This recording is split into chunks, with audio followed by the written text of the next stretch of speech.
Bonjour tout le monde, c'est Zoé d'Infimatch. Aujourd'hui, on reçoit Mélanie, une titulaire qui va nous parler un peu de ses galères de remplacement. Bonjour Mélanie. Bonjour Zoé. Merci d'être là.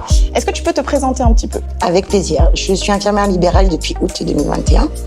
J'ai commencé en tant que remplaçante et j'ai pu être titularisée rapidement au bout d'1 an et demi. Et je travaille actuellement sur le secteur de Toulon-Ouest. Aujourd'hui, on va parler d'un sujet que toutes les infirmières libérales connaissent plutôt bien, le remplacement. Pour toi, c'est quoi le plus gros défi quand tu dois te faire remplacer?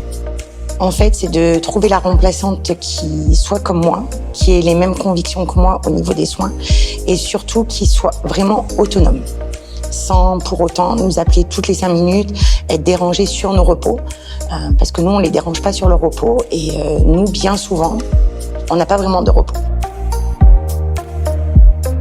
Raconte-nous ta pire galère de remplacement. Eh bien, écoute, c'est quand j'ai commencé à titulariser. J'ai commencé toute seule sur la tournée parce que le remplaçant qui était déjà présent et qui continue à travailler avec moi était en arrêt maladie. Donc, j'ai envie de te dire que de février à juin, j'ai travaillé quasi toute seule. Il est revenu que quelques jours entre juin et fin septembre. Okay. Et sur les vacances d'octobre, bien évidemment, je voulais poser des congés pour être avec mes enfants.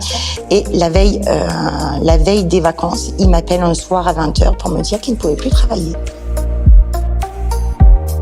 Et du coup, toi, quand tu cherches des remplacements, tu passes par quel genre de plateforme? Bah écoute, je pense comme toutes les infirmières, les réseaux sociaux, WhatsApp, le bouche à oreille. Mais après, on connaît pas forcément les personnes, ça reste chronophage, on sait pas vraiment qui ils sont, s'ils vont nous correspondre. Donc on les appelle, mais sans vraiment savoir par l'appel téléphonique si vraiment ils vont nous correspondre. Et du coup, tout ça, en quoi tu sens que ça impacte sur ton quotidien?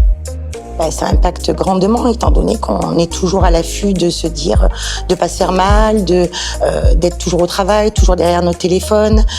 Est-ce que notre remplaçant, il va travailler réellement, ou est-ce qu'il va nous poser un lapin au pied levé? Voilà, ça reste quand même très subjectif. Je t'avoue que c'est vraiment ce genre de retours qui m'ont donné l'envie de créer Infimatch pour justement que les infirmiers titulaires puissent souffler un petit peu en termes de remplacement. Mais écoute, je t'avouerai que c'est top, parce que de savoir qu'on peut aller sur une application et trouver un remplaçant aujourd'hui pour demain qui puisse nous remplacer sans problème et qui nous correspond surtout, que dire de plus?